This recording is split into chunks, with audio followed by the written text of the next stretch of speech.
করা ছাড়া আমরা দেশের ভালো করতে পারবো না, দেশের মঙ্গল করতে পারবো না। আমরা সকল শ্রেণীর মানুষ সবাই মিলে আমাদের প্রিয় প্রধানমন্ত্রী যারা তারেক রহমানকে হাতকে শক্তিশালী করার মধ্য দিয়ে আমরা বাংলাদেশ এগিয়ে যাবে, বাংলাদেশ শক্তিশালী হবে, বাংলাদেশ বিশ্বের মানচিত্রে কমল শক্ত করে দাঁড়াইতে পারবে। আমাদের এটাই হচ্ছে ইচ্ছা এবং আকাঙ্ক্ষা। আমি আপনাদের প্রতিনিধি হিসাবে আপনাদেরকে ধন্যবাদ জানাই, কৃতজ্ঞতা জানাই যে আপনারা ভোট দিয়েছেন আমাকে, আমার মা বোনেরা দিয়েছেন, আপনার বাপ ভাইরা ভোট দিয়েছেন, যার কারণে কিন্তু আজকে আমি আপনাদের প্রতিনিধি নির্বাচিত হয়েছি এবং এমপি হওয়ার পরেও আমার আজকে হুইপ নির্বাচিত হয়েছে। আপনাদের দোয়ায় আল্লাহ পাকের অশেষ রহমতে আজকে গাড়ি পেয়েছি।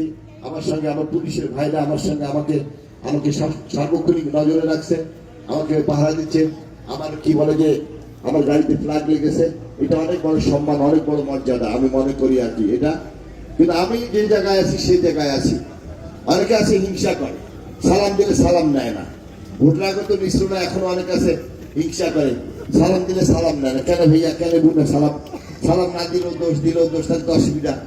আর সালাম না দিয়ে গাড়ি বন্ধ করে যায়, আগে পুলিশ গাড়ি ফুফু করে যায়, তাহলে কবে যে ফুকি যাচ্ছে, এখন তো আমাকে সালামও দেয় না, আমাকে ভালো মন্দ বসে না, ঠিক না? তা মুই তো ভাই ওইটা পারেন না। তা মোর তো রাজনীতির জন্ম হয়েছে ভাই সে সালাম দিয়া, নাকি? সালাম দেওয়া বন্ধ করতে পারলে চাকরি থাকিবে না। এখন হয় সময় এরা কম পাও, যার জন্য হয়তো কিন্তু তোমার সময়টা কম দাও, কিন্তু মানুষ আগে সালাম দেওয়া ভালো মন্দ পোষাইটা চালু হচ্ছে নাকি? বন্ধ হয়েছে? বন্ধ হয় নাই ভাইয়া, শুধু বন্ধ নেই। এই নিন্দের দোষ না, এই সংসদের নিন ধরনের মাঝে তাদের সাথে যোগাযোগ রাখবেন। আমাদের পরবর্তী বরাদ্দ আসলে ইনশাল্লাহ আমরা ওখান থেকে আপনাদের কিছু দিয়ে সামনে এগিয়ে নিয়ে যাওয়ার চেষ্টা করবো। আপনারা সবাই ভালো থাকুন, সুস্থ থাকুন, এই দোয়া জানিয়ে আমার বক্তব্য শেষ করছি। আল্লাহ হাফেজ। বাংলাদেশ জিন্দাবাদ, জিন্দাবাদ,